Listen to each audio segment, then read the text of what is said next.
Ադրբեջանը կրկին օրակարգ է բերել ականազերծման հարցը, պնդելով, թե հայկական կողմի տրամադրած քարտեզները ճշգրիտ չեն, իսկ ականների պայթյունից մարդիկ են զոհվում։ 392 թիվն են նշվում, իբր դրանք այն անձինք են, որոնք 2020 թվականի պատերազմից ի վեր զոհվել կամ վիրավորվել են ականների պայթյունից։ Նրանց մեջ ըստ Ադրբեջանի կան թե քաղաքացիական անձինք, թե սահմանապաններ։ Քաղաքագետ Ստեփան Գրիգորյանի կարծիքով ականների պայթյունից զոհված անձինք, որոնց մասին խոսում է Ադրբեջանը, իրականում զոհվել են հենց Ադրբեջանի տարածքում տեղադրված ականներից, ոչ թե հայ-ադրբեջանական սահմանին, ինչը ևս մեկ անգամ ապացուցում է, որ Ադրբեջանը նպատակ ունի հայկական կողմին ներկայացնել որպես երկիր, որը չի ցանկանում գնալ խաղաղության։ Հայկական ժամանակի հետ զրույցում նա նկատում է. Ցավակցում են, անկեղծ ցավակցում են, վատա, որ մարդը պայթում է ականի վրա, բայց ես համոզված չեմ, որ այդ մեր ականներն են, քանի որ ականապատումը արվում էր ոչ միայն մեր կողմից պատերազմից հետո 90-ական թվերի, ականապատումը արվում էր նաև ադրբեջանցիների կողմից։ Միգուցե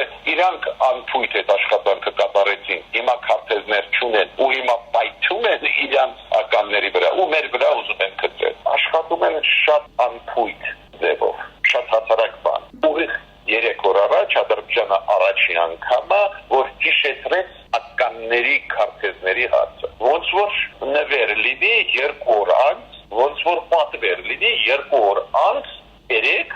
պարզվեց, որ ականների վրա պայթեցին եւ քաղաքացիական մարդիկ առանձին տեղում եւ մի սահմանապահ մի այլ ուրիշ տեղում։ Հասկանու՞մ, չէ՞, ոնց որ պատվերով կատարված սպանություններն էին, այլ ոչ թե ականների վրա պայթած մարդիկ։ Հայաստանն ադրբեջանական կողմին է տրամադրել ականապատ դաշտերի 972 տեղեկամատյաններ, ընդ որում առանց նախապայմանների, հիշեցնում է Գրիգորյանը։ Այժմ Հայաստանի կողմից ազնվորեն արված այդ քայլը գնահատելու փոխարեն Ադրբեջանը նպատակ ունի նսեմացնել այն։ Պատճառը նա է, որ Ադրբեջանը չի ուզում ստորագրել խաղաղության պայմանագիրը։ Գոնե այս փուլում պատրաստ չի։ Առաջ բերեցին, որ ասեմ, չէ,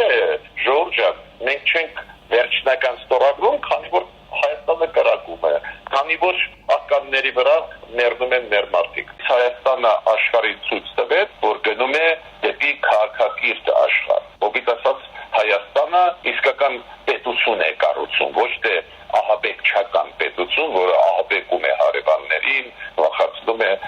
պետականության տեսանկյունից ճիշտ քայլեր, աշխարհը դա միանշանակ գնահատեց։ Ականազերծման հարցը Ադրբեջանը կարող է օգտագործել նաև որպես պատրվակ, որը թույլ կտա ուժ գործադրել Հայաստանի նկատմամբ։ Կարող են առիթը օգտագործել, եթե իրոք Միացյալ Նահանգները համարձակվեն ու գնան ռմբակոծությունների Իրանի դեմ ուղղված, սկսեն ինչ-որ Իրանի դեմ մեծ գործողություններ, պահիտակը օգտագործելով, այո, ես չեմ բացառում, որ ադրբեջանցիք